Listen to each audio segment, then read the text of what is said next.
and you are I couldn't even enjoy the smut because I hated the characters, and I'm just like, you ma'am, you do not deserve to have your rocks off. Let me stop. Don't even know if that was coherent, but I'm too fucking tired to care.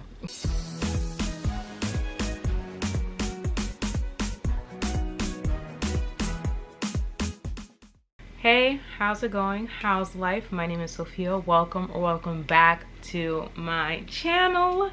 So for today's video, I am going to be discussing some of the worst books I've read this year in 2022. Now, for this year, I had a pretty mediocre reading year.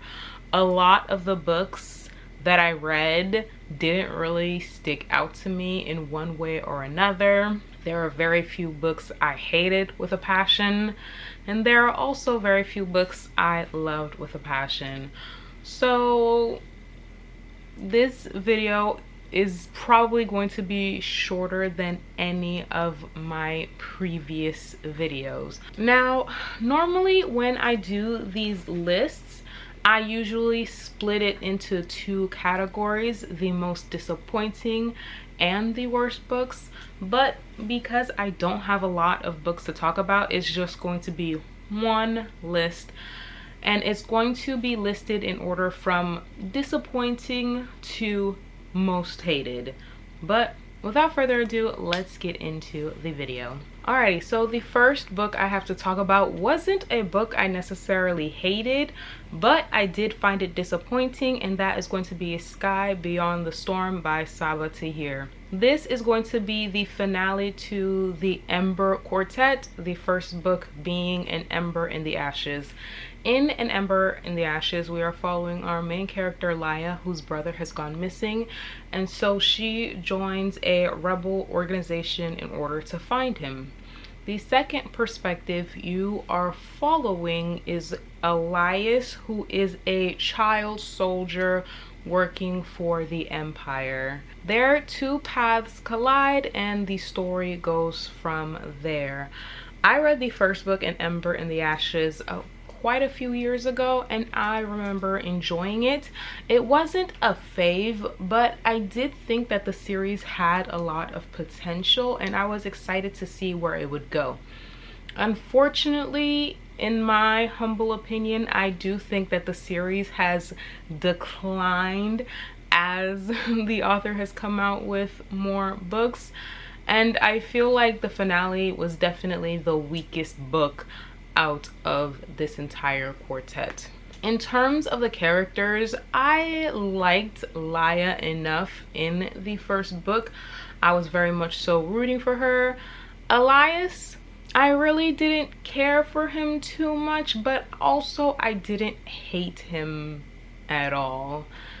But as the series progressed, I found them to be more insufferable and kind of annoying, and I was also not rooting for their relationship. There is another character we are introduced to throughout the series. Her name is Helene, and I did not like Helene in the beginning, but I feel like as the story progressed, Helene was the only one operating with brain cells. Like, everybody else literally just said fuck it. In terms of the plot, I thought the plot was incredibly basic. It was just not doing it for me. I feel like if you are someone who reads a lot of YA fantasy, you start to notice certain patterns, especially when it comes to series finales, and I feel like A Sky Beyond the Storm followed the exact same plot patterns, character archetypes that a lot of other YA series do, and so I didn't find any of it surprising by the end. Overall, I don't think this is the worst book I read this year. I think I'm more so disappointed because there were a few people who were hyping it up, and so I was like, let me give this a try. And I understand why it was hyped, but for me, it just wasn't doing it for me. So the next book I have to talk about is actually going to be a manga series, and that is going to be Daytime Shooting Star by Mika Yamamori. In the story, you are following 16-year-old Suzume, whose parents have decided to relocate to a different country for their careers, and as a result she has to move in with her uncle in Tokyo.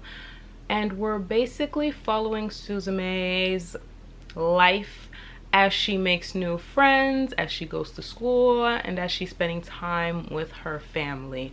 It is a fun, cute slice of life manga that I enjoyed when I started reading it. However, the biggest gripe I have with this manga series is the teacher-student relationship. It made me so uncomfortable, and I did not like it at all. Oh my god. For those of you who might not know, throughout this manga series, Suzume actually develops a crush on her teacher, and at one point in the series she actually confesses her love to the teacher. And what gets to me is that you have this teacher who realizes it's inappropriate, but he continues to cross boundaries and manipulate this child. And it's not presented in a "this is a problematic" way. It's presented as, oh, this is so cute. And that really bothered my spirit. I absolutely fucking hated it. I read up to volume 6 of this manga series, and the reason why I got so far is because I enjoyed everything else about this manga series. I enjoyed all of the characters except for the teacher. I enjoyed their relationships, their dynamic. I enjoyed getting to see Suzume make new friends. Like, it was fun, it was cute, and it's very addicting to read. But at one point in the 6th volume, the teacher says something to her. Lock his ass up! And it made me so fucking uncomfortable where I had to put it down. And the only reason I stopped reading this was because, like, I just did not want to see any more of the teacher, to be honest. Like, I was just disgusted beyond belief. Electric chair. Here's the thing. I personally am not above liking media with problematic aspects. A lot of my favorite TV shows, books, and movies have some form of problematic issue to them. Okay, and I still enjoy them. But I feel like when it comes to the other media I enjoy, the problematic aspect oftentimes, it's either because I didn't catch it originally, or if I do notice it, it isn't so in my face to the point where it takes away from my enjoyment of the series. You get what I mean? However, with Daytime Shooting Star, the teacher-student relationship is so prevalent. Like, it is heavily featured throughout the entire series, or at least up to volume 6. To the point where I just, like, I couldn't get past it. I could not pretend that I didn't see it. And so it really negatively affected my enjoyment of the series. Unless the teacher gets thrown in jail, I will not be picking up the rest of the series, unfortunately. Alrighty, so the next book on my list is going to be 7 Days in June by Tia Williams. In this story, we are following our main character, Eva Mercy, who is a prolific author. Eva Mercy also deals with chronic pain, and as a result, she has to rely on pain medications in order to function in life. One day, when Tia was in high school, she met this guy. They had a whirlwind romance, and then they went their separate ways. Fast forward, Eva is now an adult, and she meets up with this guy. I've completely forgotten his name. But she meets up with this guy, and it's supposed to be a second chance romance. For those of you who don't know, I read this book for my Black Love reading vlog. If I remember, I'll leave that linked up above or down below. Before reading 7 Days in June, I was looking for Black love, but I was also looking for healthy Black love. I wanted Black joy. I wanted Black happiness. I just want to see my people thriving in life. You know what I'm saying? And so picking up 7 Days in June, I thought this was going to be a cute, fun romance with plenty of Black joy. That was not the case. And it's probably my fault for not reading the synopsis, because had I known what to expect from this story, I probably wouldn't have picked it up at all, if I'm being completely honest. As I stated before, Eva Mercy does deal with chronic illness, so at a certain point in her life, she was addicted to the pain medications she was taking, but also her love interest is also an alcoholic. They both come from negligent and abusive homes, and they're trying to date each other while also working through their issues. And I think that is the biggest problem I had with this series. These two individuals were so focused on their toxic romance that there really wasn't enough time for them to get professional help that they needed. I was not rooting for the romance. I found the romance to be incredibly toxic, dysfunctional, codependent, and I was not here for it. Towards the end of the book, the author does make an attempt to address the toxicity and the codependency within their relationship. However, an attempt was made for only one chapter, and by the end of the book, they're already talking about getting back together, and I'm just like, baby, like, you've been through one therapy meeting and you think that you're ready to get into a committed relationship when neither of you have truly dealt with your issues? Like, I did not find this cute. I did not find this fun, and granted, it wasn't meant to be. If I had known that this would be Black trauma pornography, I would have actually stayed away from this. I would not have picked it up. As a Black woman, I see my people go through plenty of trauma in my day-to-day life. I do not need that trauma in my literature. I'm just saying, okay? Another thing I really didn't like about this book was Eva's mom. As I stated before, both love interests come from abusive and toxic homes. Eva's mom is a pick-me, okay? And it is to the point where her reliance on men is so bad that she is willing to put her daughter through harm through the men she dates. Case in point, one of her boyfriends tries to sexually assault Eva when she's 16 years old, and that really isn't addressed in the rest of the story.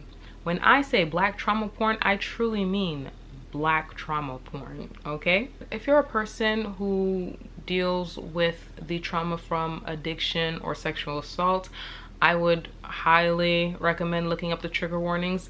Honestly, I don't even know if I would recommend this book to you because it was triggering for me. And I would say protect your mental health space, okay?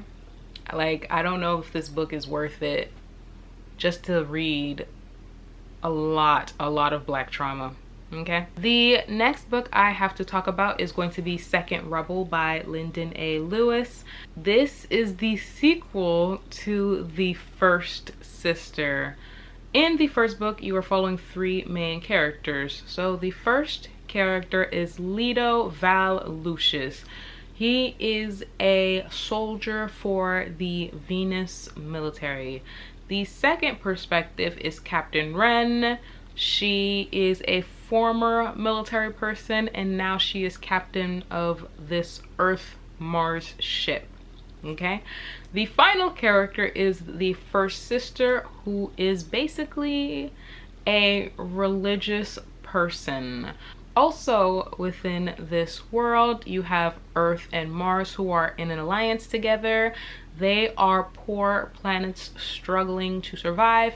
And then you have Venus, which is a wealthier planet. I'm currently looking at my Goodreads right now, and I realize that I gave the first sister 2 stars, which begs the question, why did I read Second Rebel in the first place? And honestly, I don't know. I don't know. What I didn't like. In terms of the characters, I really didn't like any of the characters. I found them all to be insufferable, annoying. Some of them lacked brain cells to function properly within society. The world building was interesting enough to keep me wanting to read the series, but the characters and the plot kind of just weren't for me.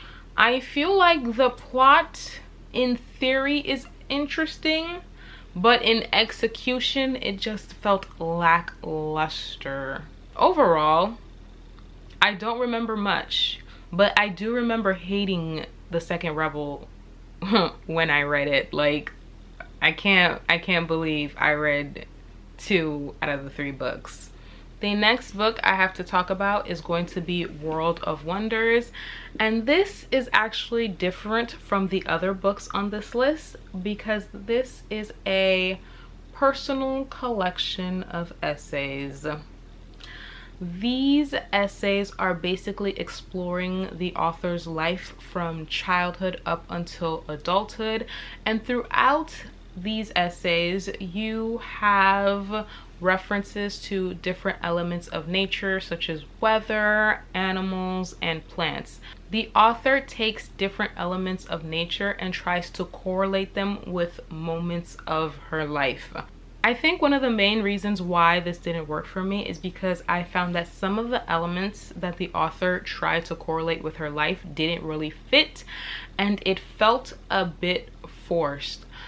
I will say that the writing style is very poetic and very lyrical, and normally that is my favorite type of writing style. I love beautiful writing in my literature. However, this just felt dense and a bit overdone. I think a part of the reason why that the writing style didn't work for me is because the author is blending personal narrative with scientific research, and she's making it very poetic and pretty. And so as a result, that subject matter combined with that particular writing style just wasn't really for me.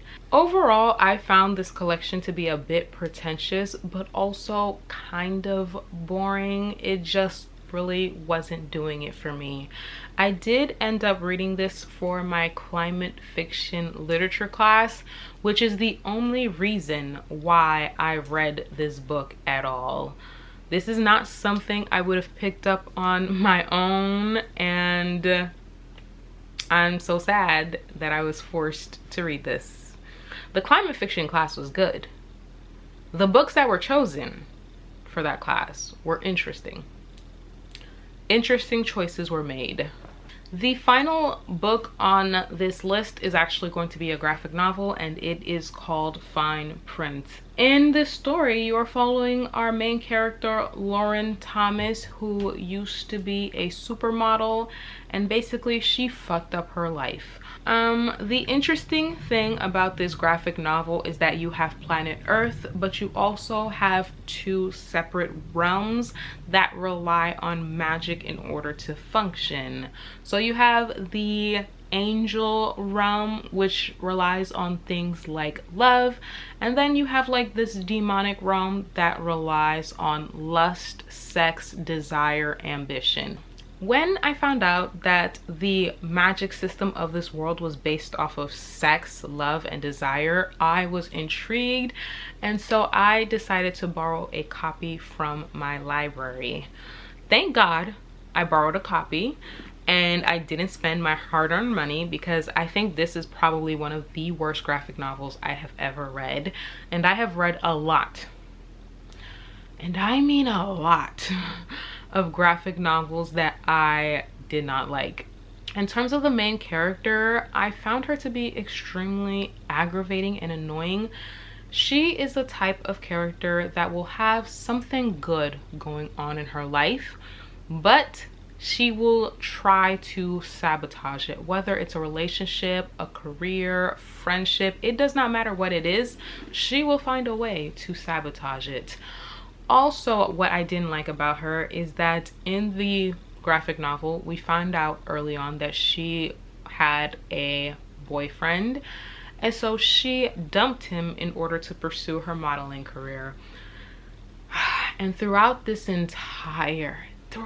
entire graphic novel, this woman is pining over this man, pining. And I'm just like, ma'am, you dumped him. You dumped him, what was it, 3 years ago? And I just don't understand. I just don't understand how you could sabotage your relationship for whatever reason and then spend the next 100 or so pages pining over the man you dumped. It was annoying, it was aggravating, and I did not care. And another issue I had is that she is presented to the audience as a character who is morally gray. At least that's how I read it. But I did not find her morally gray at all. I found her to be borderline idiotic. She made a lot of decisions that were less than smart, and once again, self-sabotaging. Also, in terms of the world building, which was the main reason why I decided to pick up this graphic novel, it was okay. It was just okay. It wasn't as fully explored as I would have liked it to be, and because I hated every single character so freaking much, it was hard for me to care about anything else. Also, because the world and magic system is based off of sex and desire, there are a lot of sex scenes in this graphic novel series, which honestly I couldn't even enjoy because I did not like the characters at freaking all. Couldn't stand them. But yeah, this is the worst book that I have read this entire year. Like, it genuinely pissed me off. Like, that shit had me fucking hot, okay? Like, every time I think about this graphic novel, I get mad all over again. So that is going to be it for the worst books I read this year. Feel free to comment down below. Let me know some of the worst books you guys read. If you've reached the end of the video, feel free to leave an angry emoji.